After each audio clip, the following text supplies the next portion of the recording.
Oh, hi. So last night was my first proper night out in Birmingham. I'm not sure where we ended up, but we definitely started out at some metal bar doing some Jaeger bombs, which was, to say the least, memorable. I immediately got my dick sucked by dudes with massive fiery gauntlets on Harleys. Not in a gay way or anything like that, but like in a heavy metal bro, like, what's up, I'm gonna kick your ass. Blah.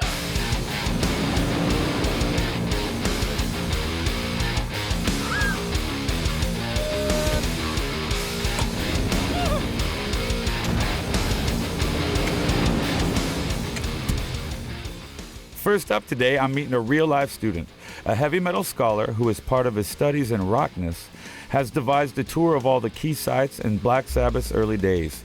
It's not open to the public or anything, but my man Rob has agreed to give me a little sneak preview. Hello. Hi, Jesse. Hi. How you doing? I'm good, thanks. I'm Rob. Where are we at? We're at Franchise Street, Perry Bar, Birmingham. This is where they first met. Let's go to where Ozzy first rehearsed. Let's do it.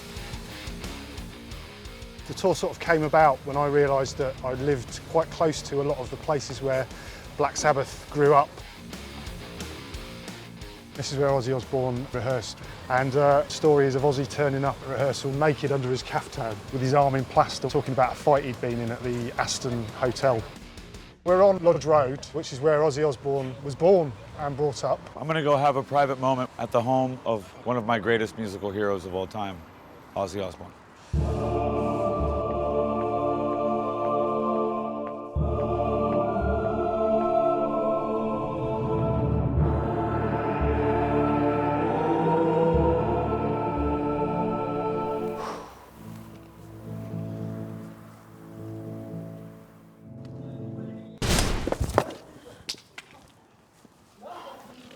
Whoa, that's so much rock. I'm good.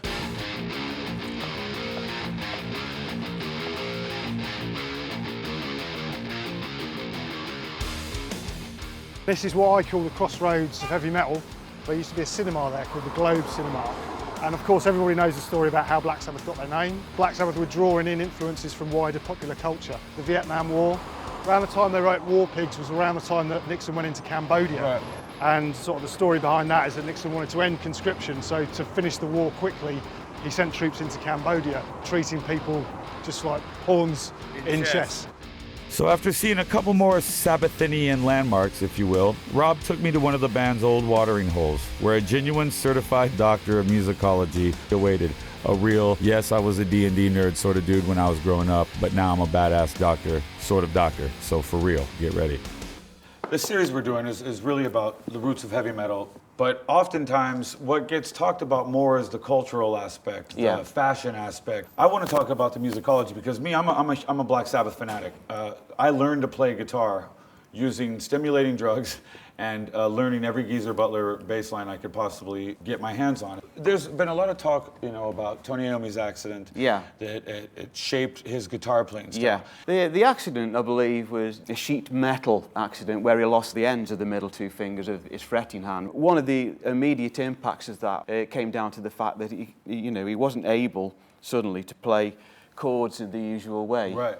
Because he'd only got these two fingers, what he's done is he's taken out a whole chunk of the middle of the chord and came up with this sort of very bare sound. You add the distortion to it, then this is where you can see the emergence of the power chord. Right. That's become associated with heavy metal. It's a very short step into, some of the classic Sabbath riffs.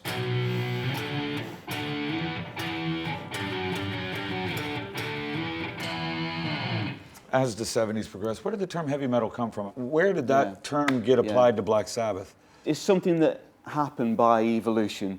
Back in the 70s, Sabbath was just a heavy band. Right. I was a heavy teenager. rock and roll, right? They were heavy, man. It's a combination of certain elements. It's the power chord riffs combined with the down tuning, combined with specific musical intervals.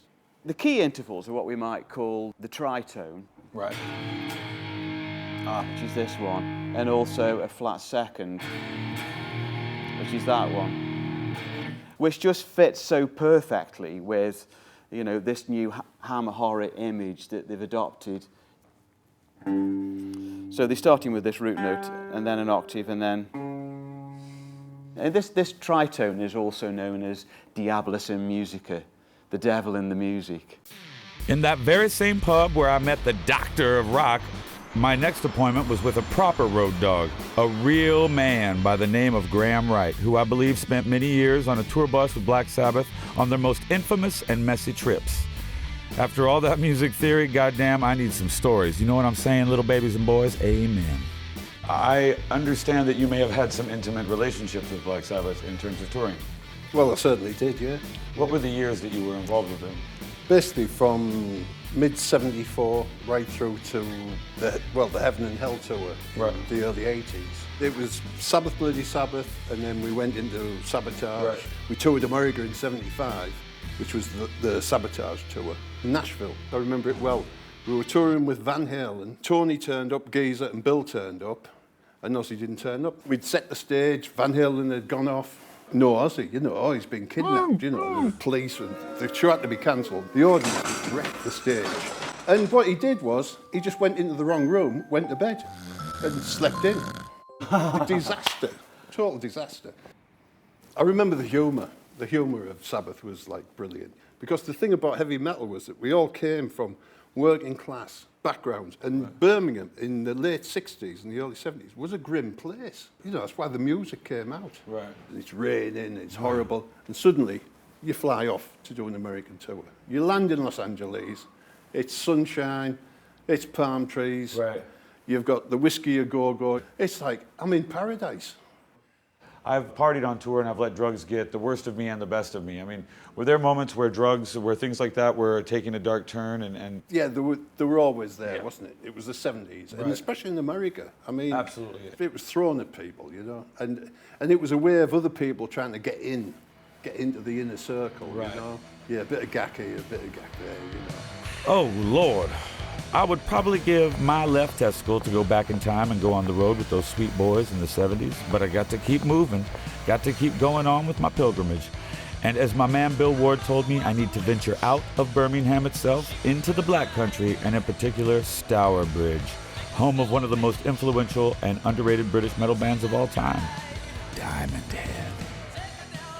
Metal itself, in terms of English metal, isn't just limited to the Birmingham area, it's Outer Midlands, or the Black Country is what they call it, right? I always think it started in Birmingham because of Black Sabbath. But I suppose, it spread outwards after that. Did Black Sabbath personally influence you in any way? Totally, yeah. I think when we started, Black Sabbath was probably the main influence on the songwriting and the style of the band. You try and come up with a riff that's so great that it's just going to, live forever. We took in other influences as well. We were big fans of Led Zeppelin and Deep Purple and AC/DC and Judas Priest. Right. But I always think Black Sabbath were the cornerstone and pretty much where that whole, heavy riff idea came from. And I always kind of wanted to try and out-heavy Black Sabbath.